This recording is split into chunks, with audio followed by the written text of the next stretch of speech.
दुनिया भर में कैंसर, एड्स जैसी बीमारियों, धूम्रपान या शराब के सेवन से जीवन को जितना खतरा है, उससे कई गुना खतरा वायु प्रदूषण से है। भारत में तो स्थिति बहुत ही बदतर है।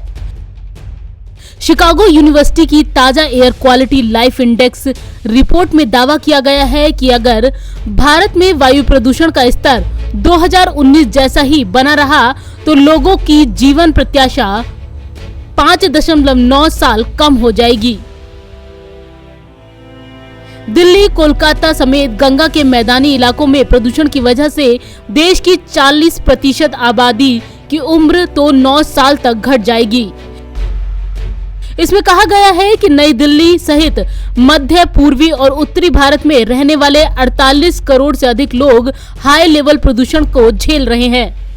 AQLI रिपोर्ट के मुताबिक प्रदूषण की वजह से भारतीयों की औसत उम्र 5.9 वर्ष घट जाएगी। सबसे ज्यादा प्रदूषित इलाकों में तो आयु में 9 साल तक की कमी आएगी।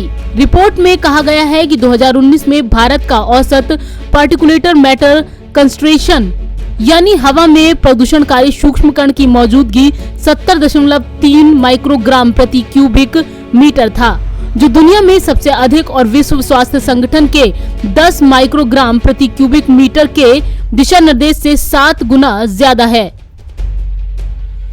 IQ एयर नाम की स्विट्जरलैंड की एक संस्था के मुताबिक 2020 में नई दिल्ली ने दुनिया की सबसे ज्यादा प्रदूषित राजधानी होने का दर्जा लगातार तीसरी बार हासिल किया। IQ एयर हवा में PM 2.5 नाम के कणों की मौजूदगी के आधार पर वायु गुणवत्ता मापता है। ये कण फेफड़ों को काफी नुकसान पहुंचाते हैं। भारत ही नहीं, पाकिस्तान, बांग्लादेश और नेपाल में भी यही हाल है। चारों ही देश दुनिया के सबसे ज्यादा प्रदूषित 5 देशों में शामिल हैं। रिपोर्ट के मुताबिक अगर इन चारों देशों में हवा की गुणवत्ता WHO के मानकों के अनुरूप हो जाए तो लोगों की औसत उम्र 6 साल बढ़ जाएगी। इन देशों की जनसंख्या वैश्विक आबादी का लगभग 1/4 हिस्सा है और ये लगातार दुनिया के टॉप 5 सबसे प्रदूषित देशों में शुमार हैं।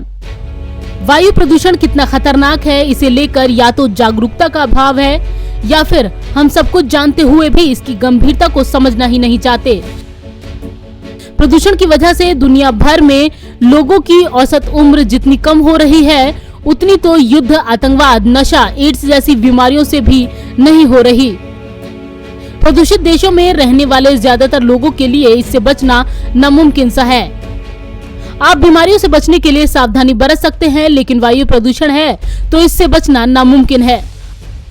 आखिर हमें सांस तो हवा में ही लेनी है। यही वजह है कि प्रदूषित क्षेत्र की पूरी आबादी इसके बुरे असर से प्रभावित होती है।